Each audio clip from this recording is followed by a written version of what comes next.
সম্মানিত হাজিরিন, মুসলিম ভাইরা, আপনারা দেখেছেন গত 3 দিন আগের ঘটনা।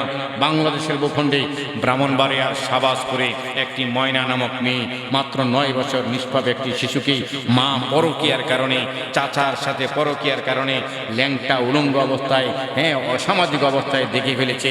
বাবার কাছে আত্মীয় স্বজনকে বলে দিবে, এই চিন্তা করে মা এবং চাচা মিলে একটা মেয়েকে মেরে মসজিদে ডেকে রেখেছে। জুড়ে বলি নাউযুবিল্লাহি মিন যালিক।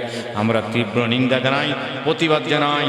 যেই কুলাঙ্গার মা, কুলাঙ্গার চাচা এই কাজটা করেছে, বাংলার জমিনে তাদের বিচার হতে হবে। আর যদি আমার বাংলার সেই ইমাম মুয়াজ্জিনকে অযথা হয়রানি করেছে, রিমান্ডে নিয়েছে, যেই পুলিশ রিমান্ডে নিয়েছে তাদের বিচার করা হোক, যে আইন রিমান্ডে নিয়েছে তাদের আগে বিচার করা হোক। যেখানে বাবা সাক্ষী দিচ্ছে যে আমার সন্দেহ হচ্ছে আমার বউ আমার ভাইয়ের মতে জড়িত আছে কিনা, সেখানে সন্দেহ থাকার পরে কেন ইমাম মুয়াজ্জিনকে কেন রিমান্ডে নেওয়া হলো? এটা হলো আমার প্রশ্ন। এখানে মুসলিম ভাইরা, আপনারা বুঝবেন যে যদি মেয়েটাকে যদি ইমাম মুয়াজ্জিনে দর্শন করে বা মেরে ফেলতো, তাহলে মসজিদে সারা রাত ডেকে রাখতো না, এটা দূরে করে খালে বিলে ফেলে দিত।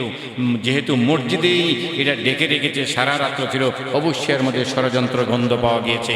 অলরেডি মিডিয়ার ভাই কর্মীরা এটা তদন্ত করে দেখেছে, এর মধ্যে ইমাম মুয়াজ্জিন কোনো দোষী নয়। কিন্তু কালে কালে বিভিন্ন সময় ইমাম মুয়াজ্জিনকে সস্তা পেয়ে বিভিন্ন দোষে দূষিত করা হয়, বিভিন্ন আঙ্গুল দিয়ে তাদেরকে দোষারোপ করা হয়। সমাজের নেতৃস্থানীয় লিডাররা বেঁচে যায়। আল্লাহ রাব্বুল আলামিন বাংলার মানুষকে ভালোটা বুঝে সত্যটার বিচার করার তৌফিক দান করুক। শাহবাজপুরে সেই ময়না তদন্ত করে তার দৃষ্টান্তমূলক শাস্তি স্থাপন করা হোক, এই দাবি আমরা জানাচ্ছি।